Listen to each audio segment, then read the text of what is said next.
بسم اللہ الرحمن الرحیم۔ السلام علیکم ورحمۃ اللہ۔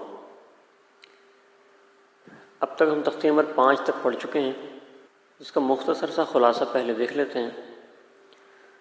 تختی نمبر 1 میں ہم نے حروف تہجی کو سیکھا تھا کہ کتنے حروف تہجی یعنی الفابیٹس ہیں اور ان کو کیسے ادا کیا جاتا ہے۔ تختی نمبر 2 میں ہم نے ان حروف تہجی کی مختلف شکلیں پہچانی کہ جب دوسرے حرف سے مل کر یہ آئیں گے تو ان حروف کی شکل کیسے کیسے بدل سکتی ہے۔ تختی نمبر 3 میں حروف مقطعات کو پڑھا تھا، جو کہ ایک اضافی معلومات تھی۔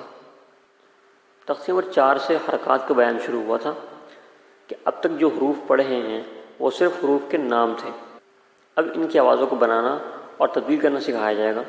لہذا تختی نمبر 4 میں حرکات بیان کی گئی کہ ان کے ذریعے حروف کی آواز جاری ہوتی ہے، اور تختی نمبر 5 میں حرکات کی ایک اور قسم بیان کی گئی یعنی تنوین کو بیان کیا گیا کہ یہ وہ حرکات ہیں جو کسی حرف میں غنہ پیدا کرتی ہیں۔ اب سمجھ لیجیے کہ تختی نمبر 6 میں حرکات اور تنوین کو ملا کر ان کی مشق کروائی گئی ہے کہ آپ جو کچھ پڑھ کر آئے ہیں اس علم کی روشنی میں اس تختی میں مختلف حروف کو زبر زیر پیش اور دو زبر اور دو زیر اور دو پیش کے ساتھ ملا کر مشق کریں۔ یہاں اپنے غور توجہ کے ساتھ ہر حرف کو اس کی حرکت کے مطابق ادا کرنا ہے، اور پھر جب لفظ مکمل ہو جائے تو ان تمام حرفوں کی آواز کو ملا کر ایک حرف بنا لینا ہے۔ یہ اس تختی کا مقصد ہے۔ اس تختی میں ہی پہلی بار ہجے کرنا سکھایا جاتا ہے، اعراب ظاہر کرنا۔ اعراب دراصل انہی حرکات کو کہتے ہیں، یعنی زبر زیر پیش، دو زبر دو زیر دو پیش وغیرہ، اور آگے بھی کچھ حرکات ہم پڑھیں گے، سب کو اعراب کہا جاتا ہے۔ تو اعراب ظاہر کرنے سے مراد ایسے انداز میں پڑھ کر بتانا کہ ہر حرف کی حرکت کو بیان کیا جائے کہ اس پر کیا حرکت ہے اور وہ حرف کس طرح دوسرے حرف سے ملایا جائے گا۔ اس تمام صورتحال کو بیان کرنا حرفوں کے ذریعے، لفظ کے ذریعے، اس کو ہجے کہا جاتا ہے۔ ہجے کے مقابل یعنی اپوزٹ رواں پڑھنے کا لفظ استعمال ہوتا ہے۔ رواں کہتے ہیں جاری چلنے والی چیز کو۔ تو جب ہم تمام حرکات کو ملا کر پورا ایک ساتھ پڑھتے ہیں تو اس کو رواں پڑھنا کہا جاتا ہے۔ اب عملی مشق کی طرف بڑھتے ہیں۔ اس تختی میں اکثر وقف بھی پڑھایا جاتا ہے، اور اس کے وقف کس طرح کرنا ہے اور کہاں پر کیسے وقف ہوگا، اور ساتھ میں غنہ کہاں ہوتا ہے اور کہاں نہیں ہوتا، یہ بھی مشق کروائی جاتی ہے۔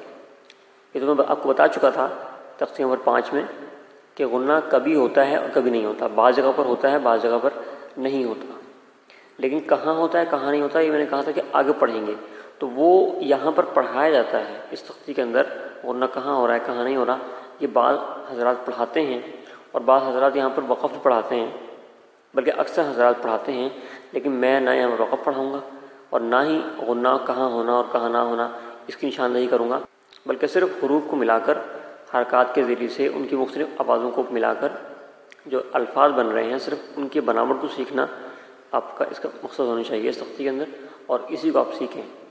بس جہاں تنوین موجود ہے وہاں پڑھے ہوئے اصول کے مطابق غنہ کیا جائے گا۔ پہلے ہجے کریں گے اور اس کے بعد پھر رواں پڑھیں گے۔ تو اس کو دیکھ لیجئے۔ حمزہ زبر ا، با زبر با، ابا، دال دو زبر دن، ابدن، حمزہ زبر ا، حا زبر ح، احا، دال دو پیش دن، احدن، حمزہ زبر ا، خا زبر خا، اخا، ذال زبر ذا، اخاذ، حمزہ زبر ا، ذال زیر ذی، اذی، نون زبر ن، اذین، حمزہ زبر ا، میم زبر م، اما، را زبر را، امارا۔ اس طریقے سے ہجے کر کے تمام حروف کو پہلے پڑھا جائے گا۔ اس طریقے سے ہجے کیے جاتے ہیں، اور رواں اس طریقے سے پڑھا جاتا ہے۔ ابدن، احدن، اخذ، اذین، امارا، اس طریقے سے۔ اس میں سب سے زیادہ توجہ ہجے پر ہونی چاہیے کہ جہاں پر کیونکہ بچہ پہلی مرتبہ ہجے کر رہا ہوتا ہے تو اس کو ہجے کرنا اچھے طریقے سے آ جانے چاہیے۔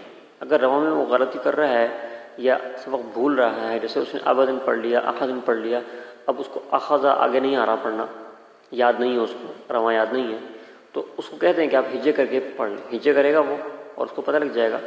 جب کچھ تختی مکمل ہو جائے، 3-4 لائن بچہ پڑھ لے، تو اس کے بعد پھر یہ ہے کہ چونکہ وہ اچھے طریقے سے ہجے کو سمجھ چکا ہوتا ہے کہ ہجے کس طرح کرنے ہیں، تو اب اس کے اوپر یہ تھوڑی توجہ دینی چاہیے اور تھوڑا زور دینا چاہیے کہ آپ نے رواں اچھے طریقے سے یاد کرنا ہے اور رواں کو یاد ہونا چاہیے۔ تو اس کے بعد آپ اس کے اوپر زور دیں، یا خود اگر آپ پڑھ رہے ہیں تو پہلے شروع کی 3-4 لائنیں جو ہیں اس کے اندر آپ نے ہجے پر زیادہ توجہ دینی ہے، کیونکہ رواں تو صرف ایک یاد کرنے کی چیز ہے، وہ آپ بعد میں بھی یاد کر سکتے ہیں۔ اگر یاد نہیں بھی ہیں حروف آپ کو تو وہ آپ بعد میں یاد کر سکتے ہیں، لیکن اصل اس تختی کا مقصد ہجے کی استعداد کو پیدا کرنا ہے کہ حروف کو ملاتے کیسے ہیں، اور ان کو ملانے کے دوران جس طریقے سے ان تختیوں میں حرکات کو پڑھا تھا اسی طریقے سے یہاں پڑھنا ہے۔ مثلا یہاں پر حمزہ زبر آ، با زبر با، ابا دال زبر دن، اس طریقے سے پڑھنا نہایت غلط ہے، اس کا کوئی فائدہ نہیں ہے، کسی قسم کا فائدہ اس سے حاصل نہیں ہوتا۔ آپ وہاں پڑھ کے آئے ہیں کہ حمزہ زبر آ، با زبر با، جس چیز حرف کا آپ ہجے کر رہے ہیں یا اس کی حرکت ادا کر رہے ہیں، اس میں جو 3 اجزاء ہیں، یعنی کہ حمزہ زبر آ، تو ان تینوں اجزاء کو الگ الگ کر کے واضح کر کے آپ نے ادا کرنا ہے۔